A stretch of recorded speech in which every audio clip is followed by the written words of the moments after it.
სიმართლე, სიკეთე და სარგებელი. ანუ ამბავი სოკრატისა. ერთხელ სოკრატესთან მივიდა კაცი და უთხრა, რომ მე ვიცი შენმა მეგობარმა რა ილაპარაკა შენზეო. და უკვე აპირებდა ამ ამბის დაწყებას, რომ სოკრატემ გააჩერა. მოდი სანამ მომიყვები, გადავწყვიტოთ ღირს თუ არა ამბავი მოყოლად და მოსმენადო.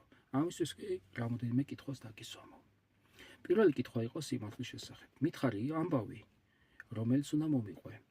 სიმართლეა თუ არაო? ამ კაცმა უთხრა, რომ ყურე მოკრა როგორ ლაპარაკობდნენ სხვა მოქალაქეები მის შესახებ. ანუ შენ თვითონ არ იცი ეს ამბავი მართალია თუ არაო, მხოლოდ ჭორი იციო.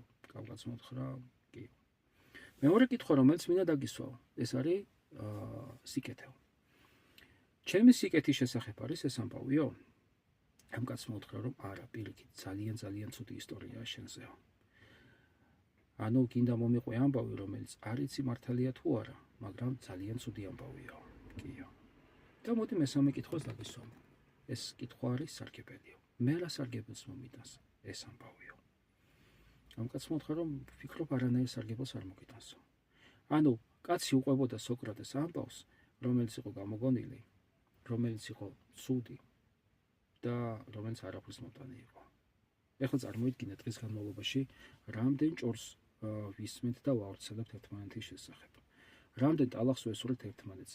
ისეთ ტალახს, რომელიც გონია რომ გავისროლეთ და დავივიწყეთ პრინციპის არის. სიამდვილეში ის ტალახი, რომელსაც ისვრიხებით, ხელსაც გისურს.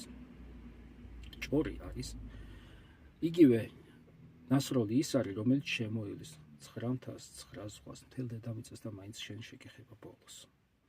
ამიტომ მოდი ვილაპარაკოთ მხოლოდ ის, რაც ზუსტად ვიცით.